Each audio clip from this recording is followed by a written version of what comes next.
Hello everyone, you're watching Military TV. Today we'd like to discuss why Azerbaijan has the air defense advantage over Armenia. Before watching this video, don't forget to leave your comment below if you have any suggestions or certain topics to discuss for the next videos. A simmering, decades-long conflict between Armenia and Azerbaijan over the enclave of Nagorno-Karabakh erupted in late September into the worst fighting the area had seen since a vicious ethnic war in the 1990s. Skirmishes have been common for years along the front lines of Nagorno-Karabakh, which is internationally recognized as a part of Azerbaijan but is home to ethnic Armenians. Therefore, the ongoing conflict between Armenia and Azerbaijan has the potential to be the first time that the S-300 surface-to-air missile system is used in combat. And if some unverified reports are to be believed, then the platform may have already been used by Armenia's armed forces to neutralize Azeri drones. The S-300 system first entered service in the Soviet Armed Forces in 1979 as the S300P, and has evolved considerably in the last 4 decades, with the latest variants currently in production being the S300V4 and S400 platforms. Variants in Armenian and Azeri service, however, are very far from state-of-the-art, although even these older variants had yet to see combat anywhere in the world before the current conflict began. Therefore, an assessment of the capabilities of both S-300 systems, a comparison of their respective performances to one another, can provide insight into which party would hold the advantage should hostilities further escalate, and should aerial warfare come to play a more significant role.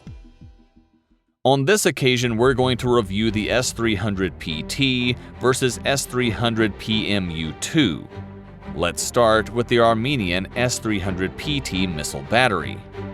Armenia currently deploys a Soviet-era variant of the S-300, which first entered service in 1982, the S-300PT, which provides the only credible asset for long-range air defense other than its 4 Su-30 fighter jets. This Soviet-era S-300 variant is more than sufficient to threaten Azeri aircraft such as the MiG-29A, which also entered service in 1982 and has seen few upgrades since.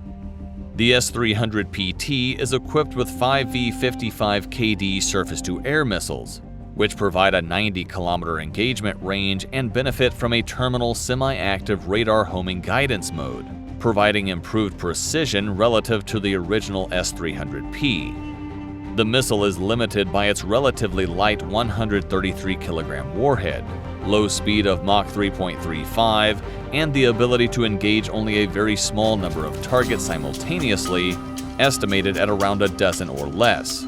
The limited capabilities of this missile system means Armenia will be forced to rely more heavily on its Su-30 SM fighter jets should hostilities further escalate, or should Turkey intervene more directly in the conflict on the side of Azerbaijan.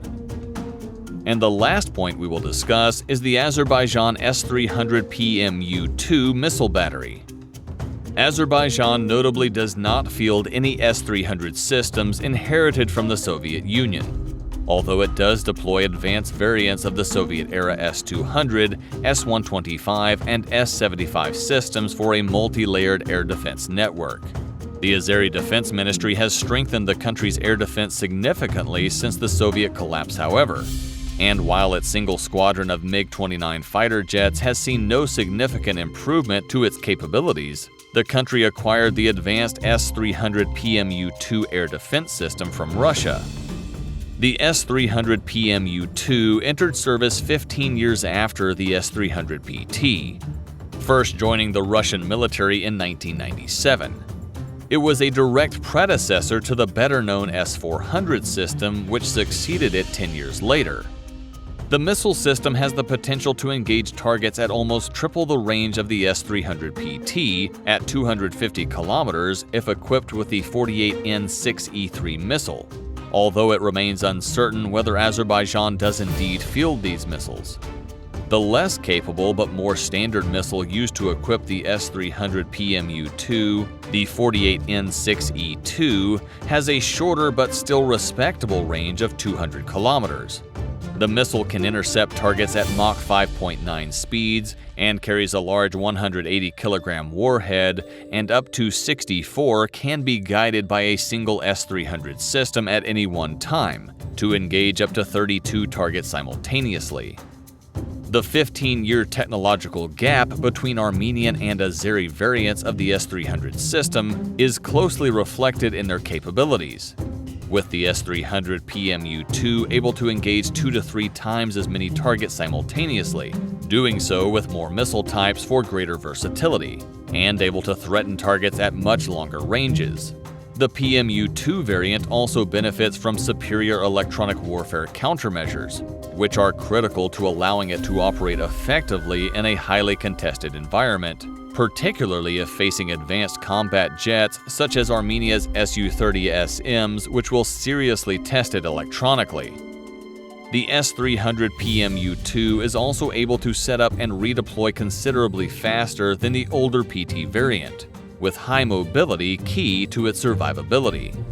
The newer air defense system also benefits from far superior sensors, providing greater situational awareness and facilitating the targeting of adversaries at much greater ranges. It remains uncertain whether Armenia will seek to eventually replace the S300PT, possibly with the S400 or some newer system, but this is likely to depend on the state of its economy over the coming 15 years. With access to Russian arms at friendly domestic prices, however, the Soviet successor states are in a strong position to acquire new aerial warfare systems, and can purchase them at far lower prices than states outside the former Soviet Union are required to pay. In conclusion, Azerbaijan's defense procurement strategy is reaching a new qualitative level when it comes to both the types of weapons being acquired and their sources.